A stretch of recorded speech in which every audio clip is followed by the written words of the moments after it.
1년 만에 일본을 찾았던 여야 의원들이 2박 3일간의 일정을 마치고 귀국했습니다. 스가 총리를 포함해 일본 정계 인사들을 두루 만난 의원들은 도쿄올림픽을 계기로 양국 협력을 확대해 가능한 현안부터 풀어야 한다고 강조했습니다.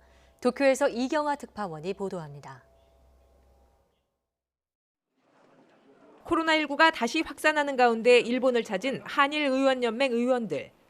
2박 3일 동안 이어진 일본 정치권과의 대화는 도쿄올림픽을 앞두고 한일 간의 교류와 협력을 어떻게 확대할 것인지에 집중됐습니다.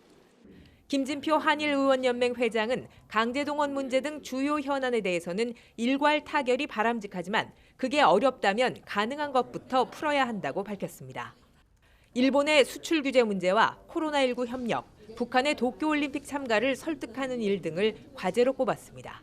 양국 간의 국민 감정들을 더 호전시키기 위해서 필요한 다양한 교류 협력의 문제, 이런 것들을 힘차게 추진해 나가는 것이 결과적으로는 현재 과거사의 갈등을 해소하는 데도 도움이 될 수 있을 것이다. 스가 총리도 도쿄올림픽 성공을 위해 협력하겠다는 한국 의원들에게 감사의 뜻을 전하는 등 호의적인 반응을 보였습니다. 하지만 한국 정부가 참석을 요청한 한중일 정상회의에 대해 일본은 강제동원 문제의 해법이 먼저라는 입장을 고수하고 있습니다. 요미우리 신문은 일본 외무성 관계자의 말을 인용해 한국 측이 이번에 그 해법을 내놓지 않았다면서 지금 같은 상황이면 스가 총리 방안이 어렵다고 보도했습니다.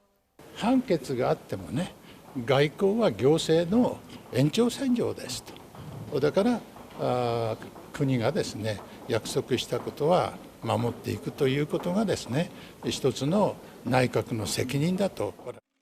김진표 회장은 그러나 스가 총리가 현금화 조치를 하지 않아야 한국을 방문하겠다고 요구한 사실은 없다고 밝혔습니다.